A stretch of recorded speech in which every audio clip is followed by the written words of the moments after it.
Sean, how you doing? Good morning to you. I want to get a sense from you how you see things starting to unfold.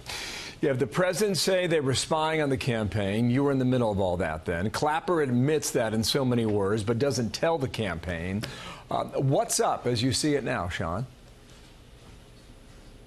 Well, I think there's a lot of questions that need real answers to, and I'm glad that Congress is going to have an opportunity to start to see some of this classified information. Obviously, a lot of this happens at that level, at that classified level. So the president sees a lot of things that others don't, and I think that by allowing Congress to get looped in on this, it's a good thing, both in terms of knowing what happened and preventing it from happening again. So as this thing moves forward, I think that there are some real big questions. Director Clapper's comments obviously are intriguing because they lend credence to the president's claim, and if true, are very troubling. Why was there somebody there? What were they doing? How long did it go? Who ordered them to be in the campaign? There's a series of questions that really need answers. Okay. As you look back and try and jog your own memory, do you think someone was looking for information from you at that time during the campaign?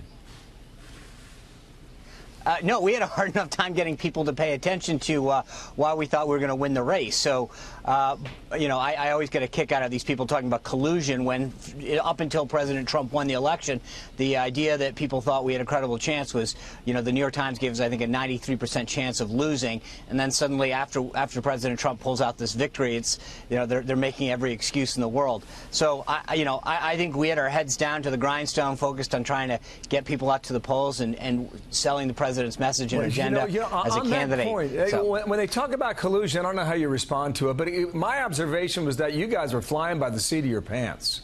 My observation was that you guys you guys were living hour to hour. Is that accurate, do you believe? Or do you think you had a long forecasted plan during that campaign? No, I mean, we definitely were. We were nimble and we were moving forward. We had an amazing ground game and a data structure that allowed us to be very precise with where the president and our top surrogates were, how we targeted people through advertising, et cetera. So there was a strong infrastructure behind us that allowed us to be very smart about what we did. But we weren't 1,000 people like the Hillary Clinton campaign in a headquarters sitting around, you know, writing out draft tweets is what, you know, what they were doing. But I think the notion that we're colluding is ridiculous. So I think that the president's right in saying, hey, we've had 16 months of this investigation. The focus should really be, frankly, on what Russia did or did not do to try to meddle with our election and making sure that our lawmakers are prepared to put in place things that won't allow it to ever occur again. But this idea of Democrats and some folks in the media trying to make a message about collusion is just an excuse, I think, for a lot of getting it wrong. Well, you were in the West Wing for a time. What do you make of the head of the FBI and DOJ and Republicans in Congress coming to that meeting tomorrow? Well, like I said, I think it's a good idea because I think the more people that get to see the classified information as to what was going on and understand the motives for who was where, when, and why, and who ordered them to be there is critical, not just in understanding what happened, but in preventing it from happening again. Okay. North Korea. Will the summit happen? What is your sense? I think it's going to happen. I think what the U.S. side needs to be prepared for is that right now, Kim Jong-un, he is looking to be seen as a world leader and to be seen as a credible leader.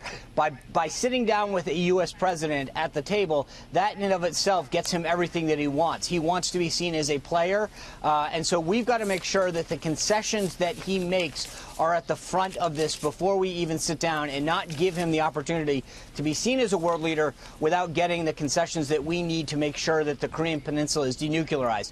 As Greg Palcott, you know, described in his package just a moment ago, it's very concerning that their first step is this big symbolic dismantling of a site that doesn't really do anything. And I think that we've got to make sure that the pomp and circumstance gets pulled back and that we make sure that actual things are done to make sure that their nuclear capabilities are dismantled. Oh, wise counsel. Come on back, Sean. Thanks good to have you today. Thank you for being here, okay? Welcome back, buddy. Thank you. Sean Spicer there.